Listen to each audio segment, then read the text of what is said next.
parts because some of these sections are pretty big. We don't want to do it all in one day. So at least put section 1-1, part 1 on your paper. If you don't want to put lines in the plane, you don't necessarily have to do that part. But this way it kind of keeps things organized. When I go to grade your binders, I look at your notes and I want to know exactly what section it is. So just to have that labeled is kind of a nice way to do it. All right, you're gonna find in pre-calc that we do a lot of stuff that we did in Algebra 2, but we kind of take it up a notch a little bit. So lines in the plane, we're talking about slope, we're talking about different types of lines. Yes, it's stuff we've done before, so there'll be a little bit of review, but like I said, it is pre-calc, so in some aspects it'll be maybe a little bit more difficult than algebra. From yesterday, a reminder about cell phones. We talked about that. They shouldn't be out when I'm teaching, when you have homework to do, or if you're taking a test or a quiz. So make sure that those are put away for now. And here we go. I always try to keep my notes, short and sweet as much as I can. So there will be some definitions along the way. Here's one to start. Slope. What does it do? It measures the steepness of a line. Measures the steepness of a line. So, if it's really steep, then it has a really big slope. Or if it's not very steep, it doesn't have a big slope. We're also going to refer to slope as rise over run. I'm sure you've heard that before. That is helpful anytime you're graphing to think of slope as rise over run. Also, change in y over change in x. Just another way to think of slope. Change in y over change in x. That goes right along with rise over run because the y-axis goes up and down. That's your rise. Run, x-axis goes left and right, so that's the run. And then one more here. I like to kind of put this up so, if you're doing a homework problem or you're taking a quiz, and instead of saying find the slope, it might say find the rate of change. So you have to know rate of change is just slope. It's just another way to put it. Okie doke. I'm going to do a little bit more here on this slide before we switch over to some examples. We do have a good old slope formula. So here it is. M represents slope. Last year in algebra, I probably told you that the M stands for the French word montagne, which is mountain. And it makes sense because we're talking about steepness. So M, slope, equals y2 minus y1 all over x2 minus x1. You have to have 2 points in order to use this formula. So one of your points is the x1, y1. The other point is the x2, y2. Okie doke, a lot to talk about here when it comes to slope. But again, the good news is this is all pretty much review for now.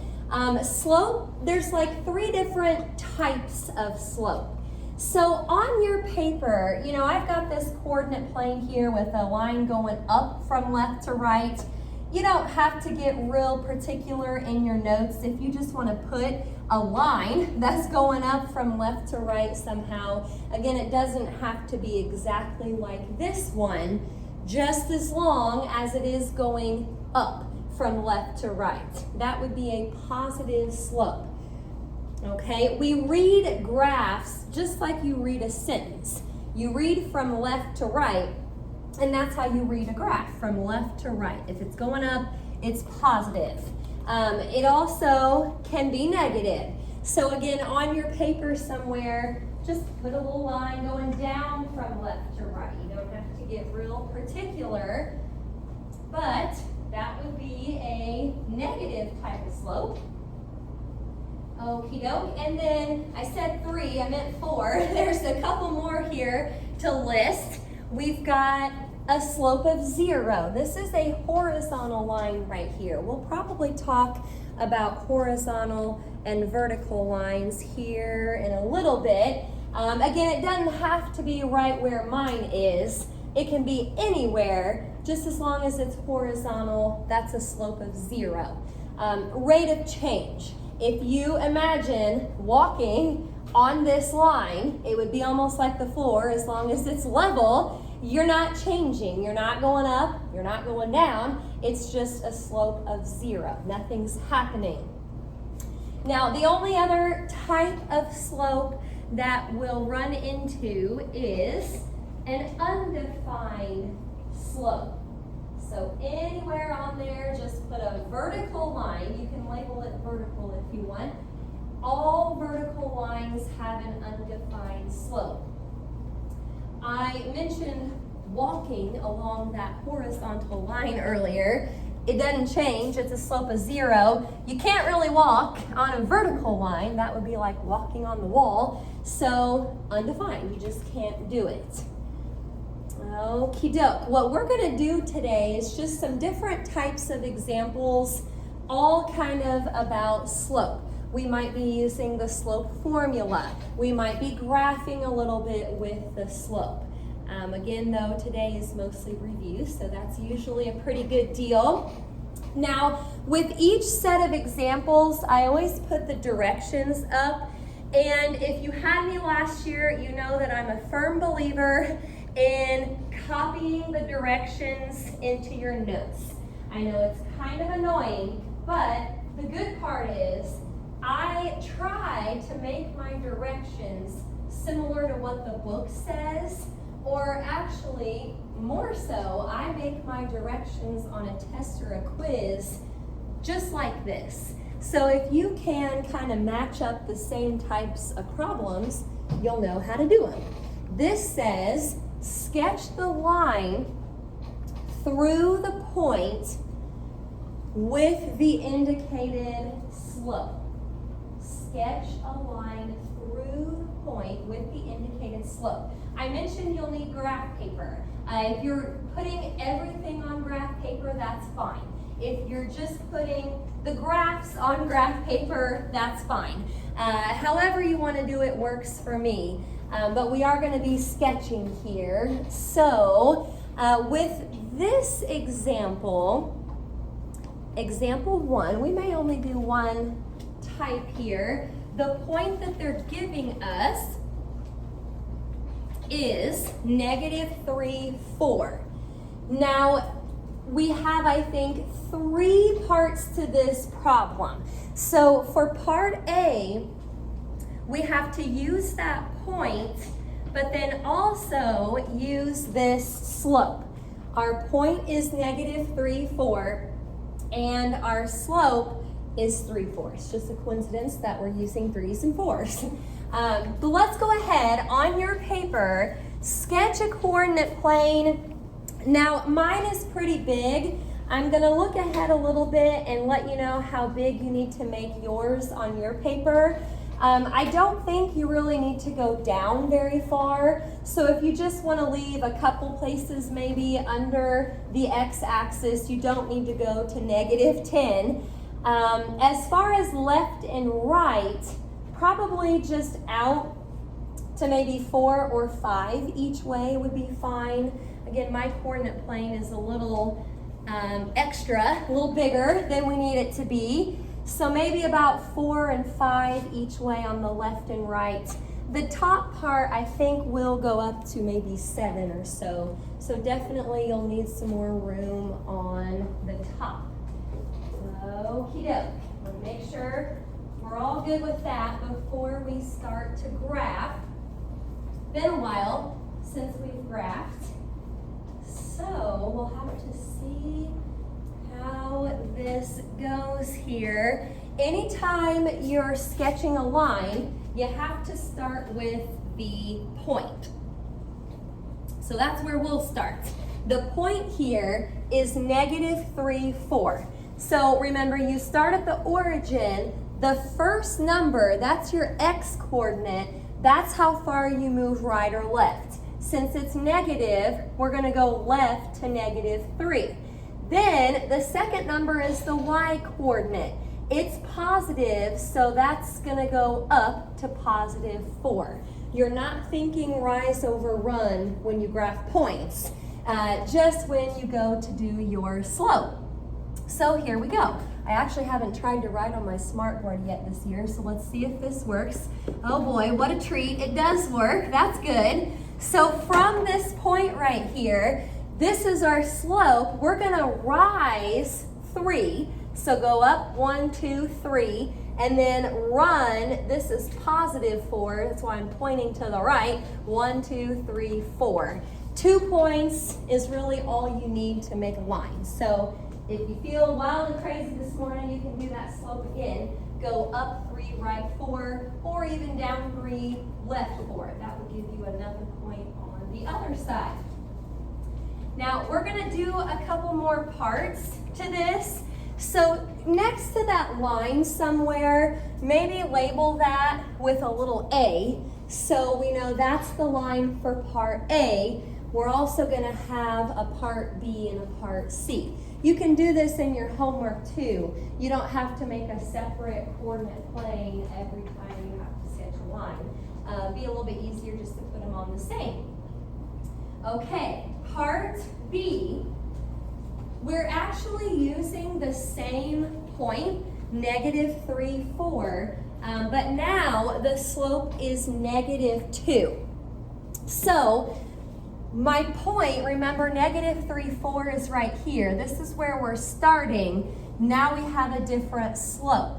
Because we want the slope to be like a rise over run, it's a good idea to put the -2 over 1. That way it is in fraction form, rise over run. Anytime it's negative, I like to keep the negative sign up with the rise. That way the run is always positive. It's always to the right. So here goes nothing. -3, 4 is right here. I need to rise -2, so go down 2 and then write 1. Again, if you feel like doing that again, you can. Don't have to though. 2 points will make a line, and that is for part B. Okie doke. Let me know if I go too fast or if you've got a question about something along the way. I try to walk around a lot so I can see where you're at and make sure I don't get too far ahead of anybody. Again, I think just one more part here for this example, part C. Our slope is undefined. Undefined. Again, we have to keep going back to this point. I think this is how your homework is set up too. You've got a point to begin with. If the slope is undefined, what type of line should I draw? Vertical. So, you don't really have to graph another point necessarily. You can just go to that point you already have and just put a vertical line through it, and that would be part C. If it said 0, then you would just draw a horizontal line through it. Okie doke. Any questions about our first example? Moving right along here. I think I'm going to switch over to some different directions now. Oopsie, just kind of doing one of each today since it is sort of review. So new directions. Again, writing directions I think is helpful for when you go to your notes and you go to study later on. Now it says, find the slope between the 2 points. Find the slope between the 2 points.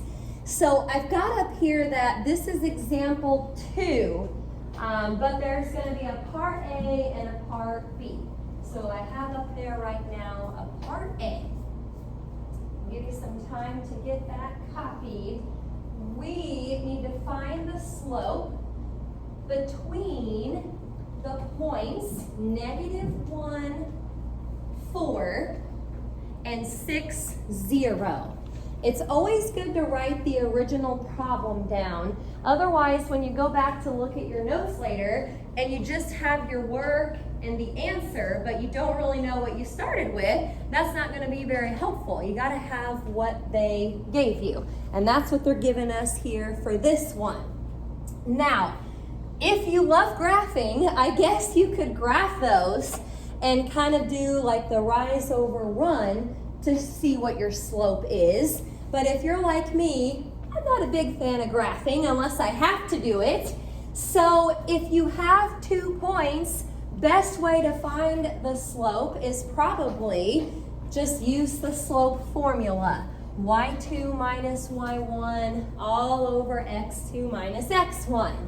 Now, I'm a big labeler. I don't know if that's a word or not, but I like to label my points. That way, I don't make a mistake when I go to plug in these numbers.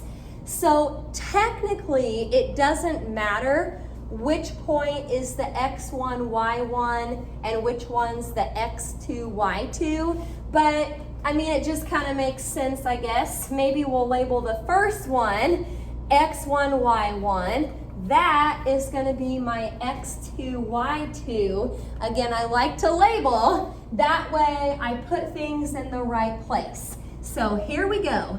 y2 is 0 minus y1, which is 4. When you label it, you don't have to go back and try to remember, okay, hang on a second, was that the x or the y or the 1 or the 2? I can't remember. It's already there for you.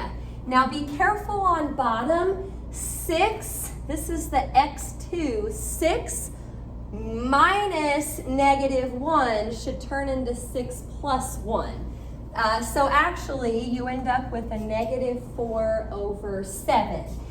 If you can reduce, you would want to do that. I actually think I have that written down up here. What do you know? If you can reduce, you want to do it. So if that was negative 4 over 8, you would want to reduce it to negative 1/2. I'm not sure if I have one in the notes today that can be reduced. That's just something you want to think about. All right, we're going to try just one more of these here. Part B. Again, stop me if you have any questions. 4, 0, and 4, negative 6. 4, 0, and 4, negative 6. Here goes nothing. x1, y1, x2, y2. Again, technically, you could have that flipped. If you wanted to call the first point x2, y2, and the second one x1, y1, you'll still get the same answer.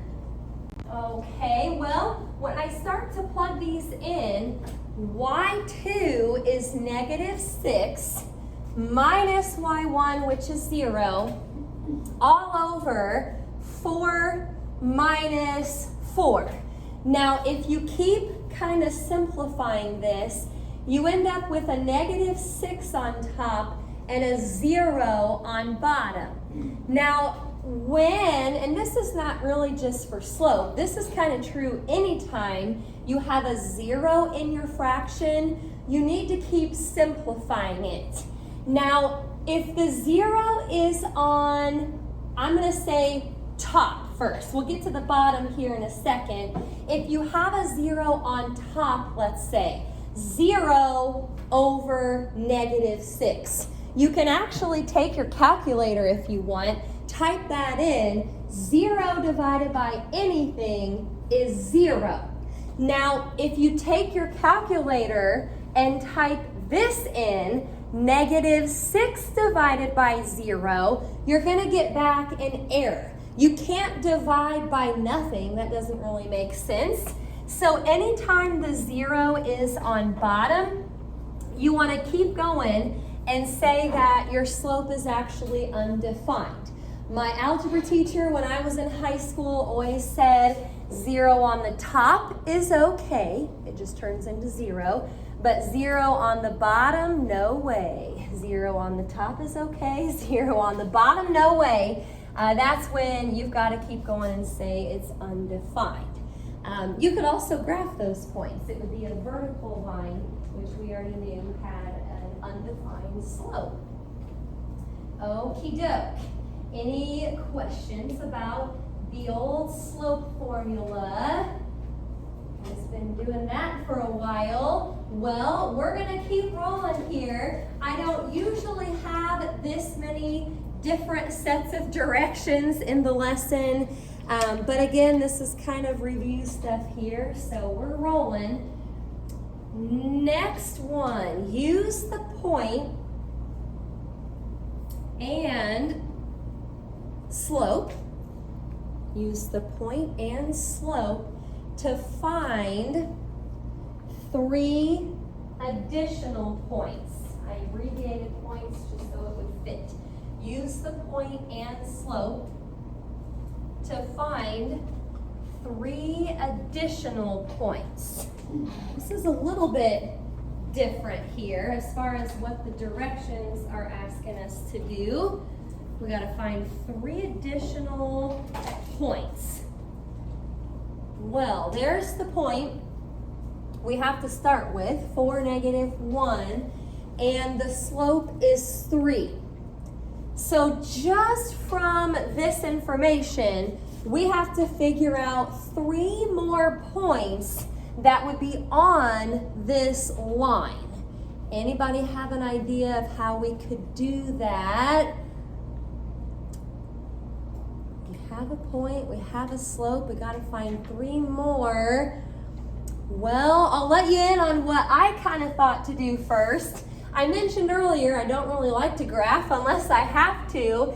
It doesn't really say that we have to, but I kind of thought maybe I should graph this, go to 4, -1, and then just use my slope to get going and find 3 more points. Again, my coordinate plane is a little extra. You don't need it to be that big, I don't think. We might be going up a little bit, I guess, but we probably don't need to go down that far.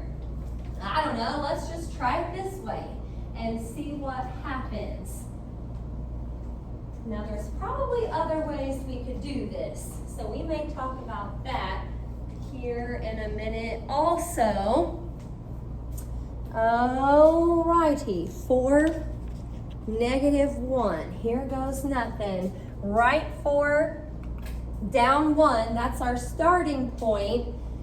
Remember, slope, when you're thinking about a graph, slope is rise over run. So I gotta go up 3, 1, 2, 3, right 1. Here in a minute, I'll actually put what that point is. But I'm gonna keep going for now until I get this part done. There's 1, now up 3, right 1 again. There's my second additional point. Up 3, right 1 again. There's my third. Now, to really answer this question, we probably do need to put what those points actually are. So let's name them real quick over here. 5, 2, 6, 5, and that point up there would be 7, 8. Those are 3 additional points. Now, I think when you get to your homework here in a little bit, the book is probably going to say that there's like an infinite number of correct answers to this problem. Because I didn't have to use those points, I don't know why you would want to do this, but you could keep going. Up 3, right 1 to get some points up there. You could go down 3, left 1 to get some points down there. Technically, there's an infinite number of correct points. Now, has anybody thought of a way to do this without graphing, maybe?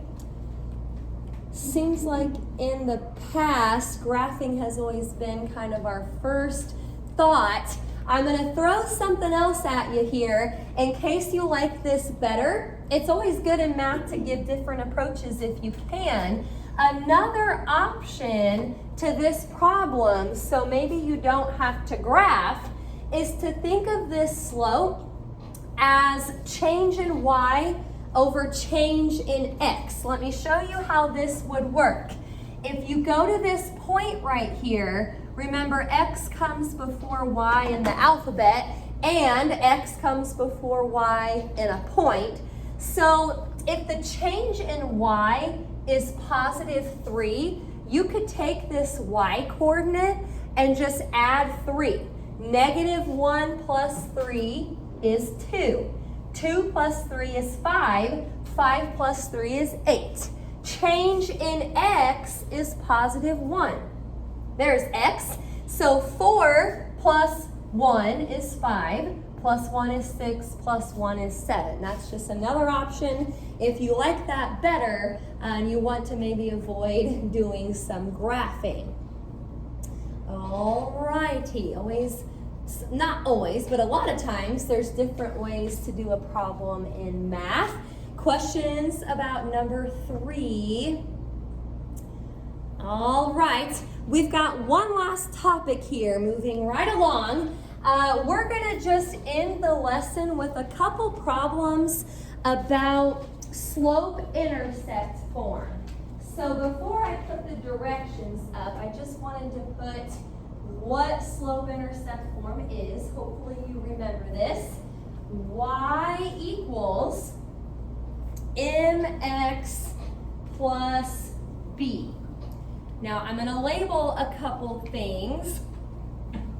We talked earlier about how slope is the M, montagne, French for mountain.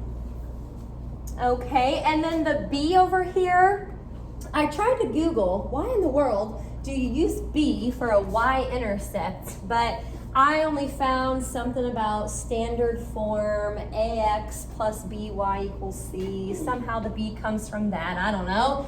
So anyway, b, we just kind of have to remember that is the y-intercept. Now, in case you have a hard time remembering this, the y-axis is the one that goes up and down. So when we say y-intercept, we're talking about where it crosses or touches the y-axis. That is the B. All right, this is the last set of directions, I promise. Again, we jumped around a lot today, just trying to review a little bit. So here we go. State the slope and y-intercept. So that means tell me specifically what those are. State the slope and y-intercept. Then sketch the graph.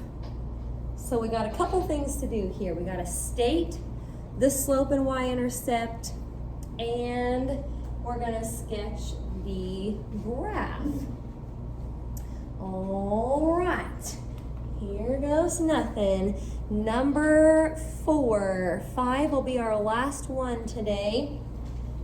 Number 4 says 3x minus 2y minus 12 equals 0. Okay, now before I can do anything here, before I can state those things, before I can graph, what do I need to do to this equation? Go ahead. You put 3x minus 2y on the other side. Yeah, exactly. You need to kind of rearrange this a little bit. In order to do anything here, we basically need to get y by itself. We need to put this in the slope-intercept form. So that'll be our first goal here, first thing. Well, couple things to move, like we just said. The 3x, it was positive, so I'm going to subtract it over to the other side. And in the same step, feeling wild up here, we're going to go ahead and add 12 too, all at once. So let's bring down what we have left over. Negative 2y, don't forget to bring down the negative, equals negative 3x plus 12. We've got one more thing to do here before we can state and graph. We have to divide everything by negative 2. Y was being multiplied by negative 2, so we have to do the opposite. We have to divide. Now, a couple things to point out here. Right here where the x is, a negative divided by a negative is a positive.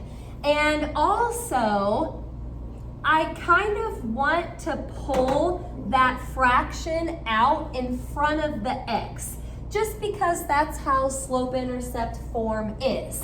So I'm pulling the fraction out, I'm fixing the negatives, that would just turn into 3/2 x. It looks better like that so you can see the number in front. And then back here, 12 divided by negative 2 is negative 6. So before we get to the graphing part, don't forget what the directions said. We solved it for y, but we didn't really state the slope and the y-intercept. Let's do that real quick. The slope, remember y equals mx plus b. The slope here is the 3/2. And for stating the y-intercept, back in algebra, we probably wrote it as an ordered pair. If you just want to say that the y-intercept is negative 6, that's fine. Technically, it's the point 0, negative 6. But now we should be good to go ahead and graph. Now, from the looks of the y-intercept, you might need to go down a little bit on your coordinate plane, but you shouldn't really have to leave much room on top. We're going to go down to where the negative 6 is. We'll put a point, and then we can use our slope. I'll give you a second to get that going. Remember, if your slope is negative, your line should be going down from left to right. If your slope is positive, which ours is, it should be going up from left to right. That's what we're going for here. So, y-intercept, one of the biggest mistakes that I see with these problems is accidentally putting the y-intercept on the x-axis.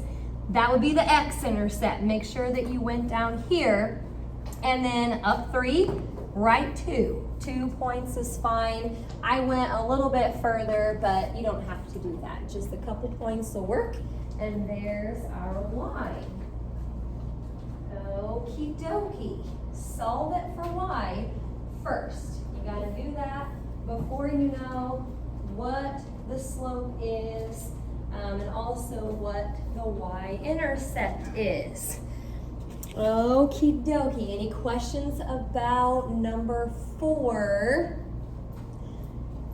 All right, let me know if I get too far ahead. We're going to our last example here. Hopefully, maybe it won't take as much work to kind of get things figured out here. Number 5, this is it. 2x equals 3. 2x equals 3. Well, you know, with the last problem, we had to get y by itself.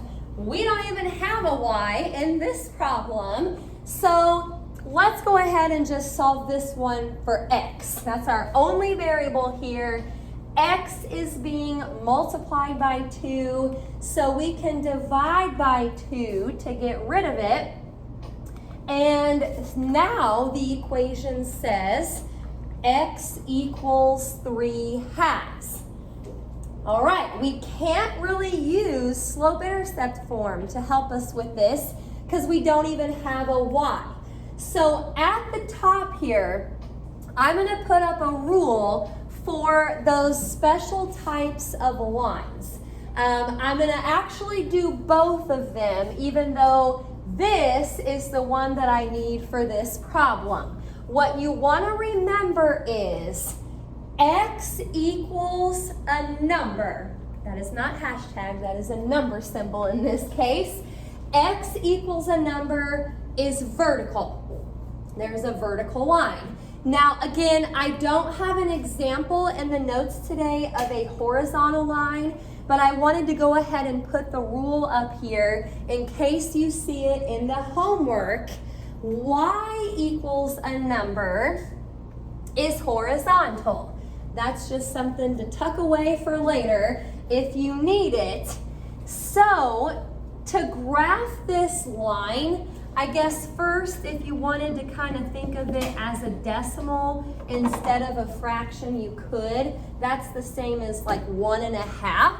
So remember, it has to be vertical. And since it says X equals 1.5, you need to go to 1.5 on the X axis and then draw your vertical line. Okay, if it said Y equals 1.5, then you'd have to go to 1.5 on the Y axis and it would be a horizontal line. Those are sometimes hard to remember, so we'll try to get some practice with that. X equals a number is vertical, Y equals a number is horizontal. Alrighty, looking good. Any questions about that? Not too bad today. Now I'm going to go ahead and put the assignment up here. We've got about 10 minutes left. Remember, I'm real big on homework time. You're supposed to be using this time to start your homework.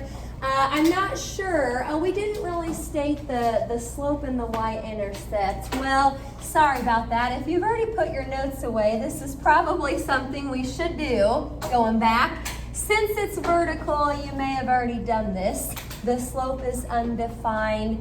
And actually, this line doesn't cross the y-axis. So we could say that the y-intercept is none. You don't even have one. All right, we'll talk about that some more here in a little bit. Now, if you've never had me before, I like for you guys to label your assignments. Last year was algebra, so your first assignment was A1, second assignment was A2. I don't even know how far we got last year, pretty far. Since we're in PreCalc now, we're switching to P's. So P1 is our first assignment. Somewhere at the top of your paper, put P1. This will be really helpful come time for a binder check so you know which one's which. Okay, page 11, we're gonna do 8 to 24 even, but you can skip number 10, so that's good, don't do number 10, and then 44 to 48 even.